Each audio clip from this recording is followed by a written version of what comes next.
I'm convinced this video is about the biggest reason we don't see improvement in our drawing, sometimes even after a very long time drawing. And it's based both on what I've seen with my drawing students over the past few years, but also on the hundreds of drawings that I've looked at, that I've examined as well, that I think clearly show evidence of a lack of this focus. Can I say the focus that I believe we need to have that so often we don't have, besides being good learning process, is also the focus that for various reasons I came to have and which I moved through when I began to move to drawing rather than painting. But the focus is the same focus that I had with my painting. And I think possibly it was easier to develop this focus with painting simply because painting is a less immediate artwork than drawing. That in painting, learning to paint, it forces a slowing down that perhaps lets us see these things more easily. And then I was able to incorporate them in my drawing, and I've been surprised at how quickly my drawing has been able to improve in a relatively short number of years since I began drawing in 2018. And if we have the wrong focus, we can work really hard and put lots of time into what we're doing and not be getting a very satisfactory result, certainly not getting the results that we're wanting. So let me explain now what I think a mistaken focus is, and then what I believe is a far greater focus to have, one that will bear much greater results, much greater growth and improvement in our drawing. And in a nutshell, it's that the creative thinking processes that need to take place before we make a mark on our paper is way, way, way more important than many of us realize or think or show evidence of in our drawing. When we go to draw, we are so quick to put the pen on the paper. I think the biggest problem most people face is that they haven't done the thinking in their mind that needs to happen before they put the pen on the paper. And that's what I want to explain in a number of points now of the creative thought processes, the things that need to happen in our head before we have any chance of doing a decent drawing. And by decent drawing, I mean capturing whatever we want to capture. I'm not talking necessarily about realism, but I'm talking about trying to achieve the result that we have in us about our subject that we want to see expressed on the paper. And the first creative thought process that we need to do is we need to see our subject carefully. We need to observe what we want to draw, whether it's in front of us, whether it's in a photo, or whether it's in our imagination. We still need to, in that case, in inverted commas, see it. Because understanding what we're trying to capture has to come first. And I think the big reason that so many drawings don't seem to capture anything at all, and it can make them fairly uninteresting drawings, is because the artist didn't have a real grasp in their mind of what they were looking at first, to not just capture accuracy, but capture something more about the subject, about the object. I actually have 4 videos on observation for drawing. They're quite early in my YouTube video, so you'll need to scroll back through my content about 350 videos to find them, or perhaps you can search for them using the term observation. But 4 videos, each of which talks or focuses on a different way of observing, a different way of looking, different things that we're seeking to see in our subject, all of which will improve our ability to draw it. Now, the second creative thought process that I feel is helpful to have, and certainly is in my experience of drawing, is what I think of as the interpretive thought processes. This is where I go beyond just looking at what am I looking at, and I'm starting to think, how am I wanting to represent this? What am I wanting to capture? What is it in this subject that stirs me to think there's something really worthwhile in it to bring out in an artwork? And this is important because this will decide so many other decisions that I need to make later on. about how I'm going to create this. If I don't know what I'm trying to create, I have so much less chance of being able to create it. A good drawing is so much more than an outline of objects that approximates the objects in our reference. It's about creating a visual reality on the paper. It's way much more than precise outlines, and it may not be about outlines at all, depending how we want to draw it. Depending on what interpretive outcome our thinking, our thought processes lead us to in how we're going to capture this drawing. Do I want to build on the values, on the lights and the darks? And possibly I'll use very few lines at all. Is there a gentle softness in the scene that I want to capture? Is there a tension? Is there a visual tension simply in the angles, in the geometric angles that certain elements of this scene have? Is it more of a narrative effect? Is there a tenderness in a relationship that's on the paper between people? Or are there elements of a story which is really engaging and interesting, and I want to capture this moment from a story and create the desire to see where the story is going to go, even though perhaps my drawing can't take us to that place? It's not just about drawing something that looks realistically like what we've drawn. What is it about what we're looking at that we're trying to express in some way? Again, because if I haven't thought of what is it I'm trying to show from this scene, what is it that captures? Is it the grandeur of the grand architecture? Is it the grandeur of the grand staircase? Is it the ornamentation on the ceiling, on the walls? Is it the sense of vastness with this tree? How can I capture this in my drawing? These things in good drawings do not happen accidentally. They happen from intention. And if I do not give the time to be thoughtful about it, I can't create the intentions that I will need for direction when I'm actually putting my pen on the paper and making marks.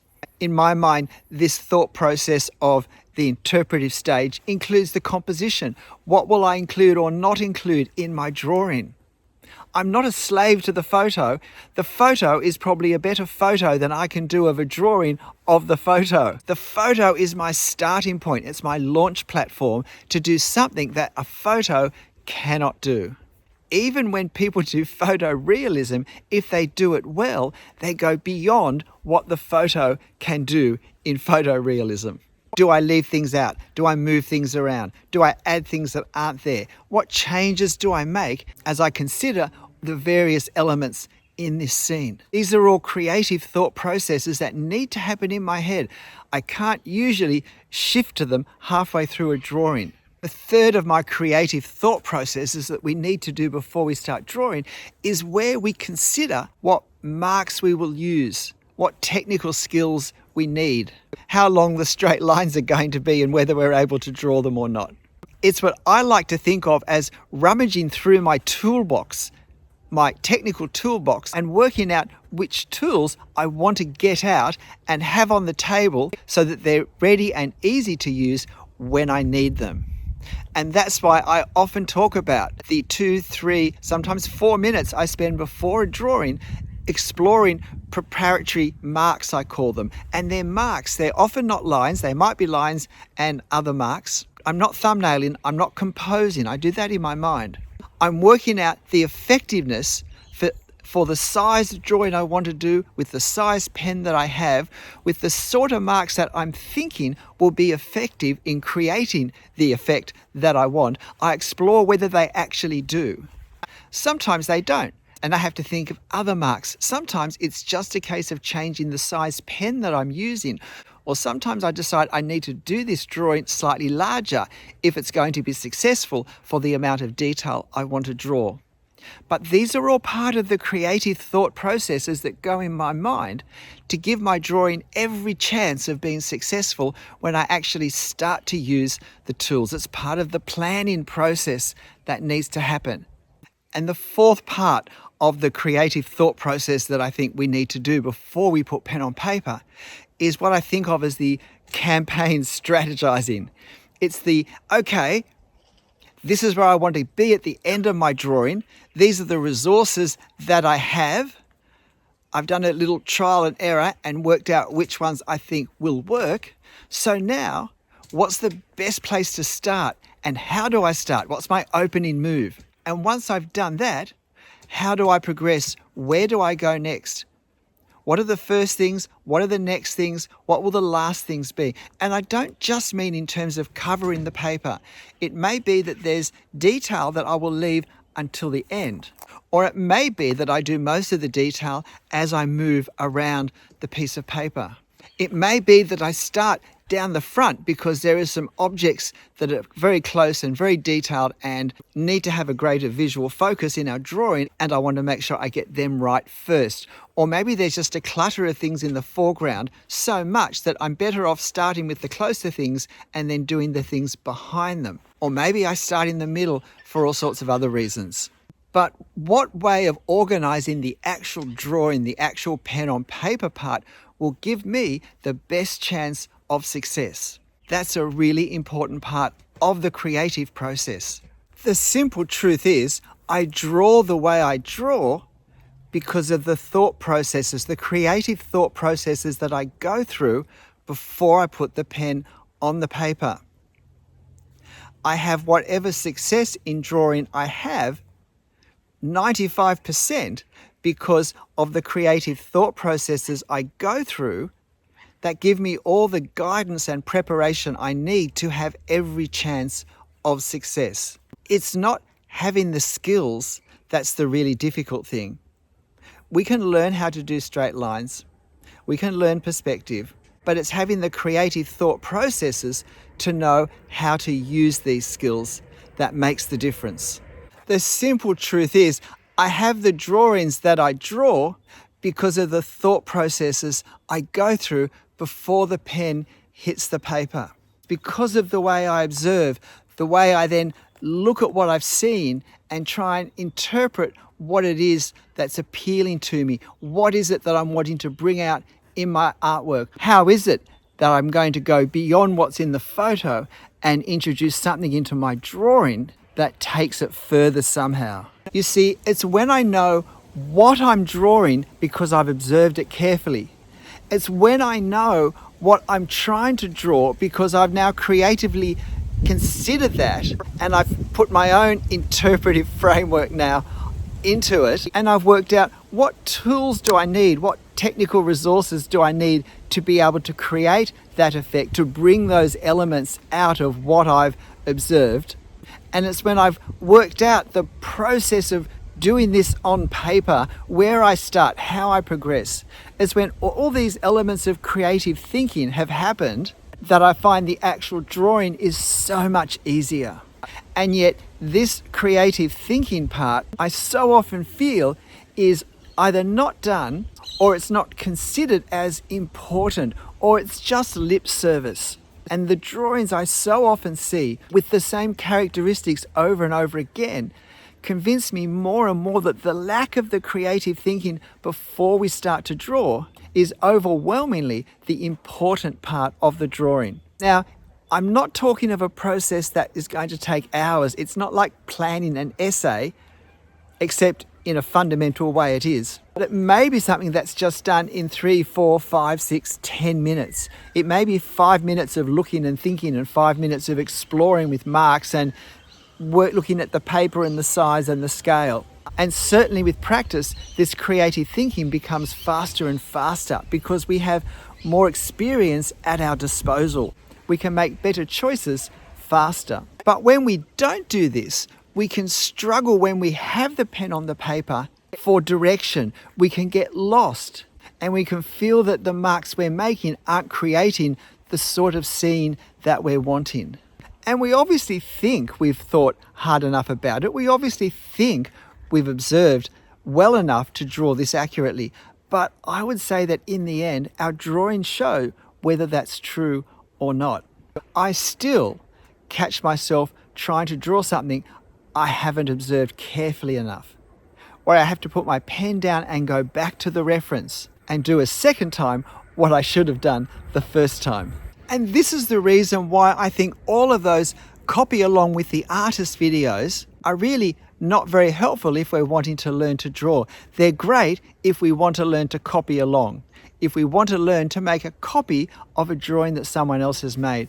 But I would suspect that for most of the people who watch these videos, their desire really is to be able to do freehand drawing themselves.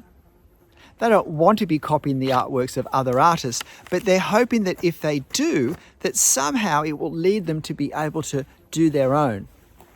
Sorry, there's a big stinging march fly around me at the moment, and I've got bare legs. Because when we watch a copy along with the artist video, the artist, the teacher, has already done all this thinking, deliberately or possibly intuitively if they're experienced, but they've already done it all. But we don't see that. We simply see the lines on the paper as we follow along. And so at the end, we end up with a drawing that is the result of well thought out creative thought processes, but not ours. And we haven't learned how to do that process with another drawing. So what this means is, with these copy along videos, we can end up with a much better drawing than we're capable of doing ourselves originally. And I've heard many people lament this and be mystified by why their drawings can look so good when they copy along with a video, but then when they go to do their own, they don't even know where to start. And it's because these videos have not helped them understand and develop the creative thought processes that come before any mark on the paper.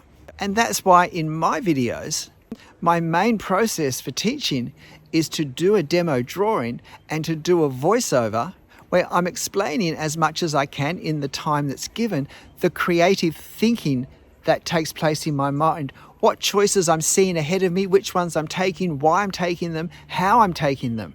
And while I can't do that for every element in every drawing, I do believe that if you watch enough of my videos where I do a voiceover talking through my head, through my creative processes, as I draw a range of different subjects, you'll hear me touch many, many, many different parts of the creative thinking process. And if you hear them and see them and understand them, hopefully you'll be able to put them into practice yourself. And it's why I post the photos, the drawing photos on my community page. I post the references that I draw from. I make sure that I have the copyright or permission for them to be used for other people to copy in their drawings. Because if you can hear my thinking, see my drawing, but then put my drawing away and do your own drawing, trying to use the creative thought processes that I've explained in the video, then those creative thought processes will start to become your own creative thought processes. You won't stay with my creative thought processes. They'll be a catalyst for your own developing. They'll be a part of your journey in developing your own thinking and therefore your own drawing style, your own drawing method and process from start to finish. But talking about the thinking part isn't very glamorous. We are so impatient. We want to know the tips, the hacks. How can I draw a nice looking line? How can I draw a line that looks like that line? What you need to know is not how to draw the line, but why am I wanting to put the line in that place, in that way? Knowing where the line needs to go to create the effect I want is the hard part. The skills of line drawing, we can develop those, I believe, far more easily than we can develop the creative thinking process that we need. But the fact that it's not an easy thing to do and the fact that it's not a fast thing to do shouldn't discourage us from embarking on the journey, because it's a great journey. And it's tremendously encouraging when we start to think in more helpful ways to see our drawings improve. And if you've been drawing for a while, particularly if you've been drawn to these follow along drawings, but then been frustrated at your own lack of drawing development, maybe it's because the creative thinking processes that we need to develop to know where to put our lines on the paper hasn't happened. And maybe watching some of my videos where I voice over this process for me can be of help for you. G'day. I'm Stephen Travers. Look, I hope this has been helpful. I hope it's been stimulating to consider to what degree any of these elements might be true in your drawing practice. There is no right or wrong way. There is no drawing product we have to have at the end of the process. It's what we're wanting to do and if we're happy with what we have at the end of our process. But if you're not, can I suggest this might be a very fruitful place to linger and to think about, and maybe to give more thought to what observation processes are needed, to what interpretive thinking needs to happen, how we create the artwork we want from the reference we have, what technical tools we might need before we start to draw, and then the strategy for starting and progressing our drawing and any changes we need to make midstream. So I wish you all the best with this. But look, the important thing really is whatever we're drawing and however we're drawing it, to whatever end we are drawing it, that we have fun. I'll see you next time. Bye.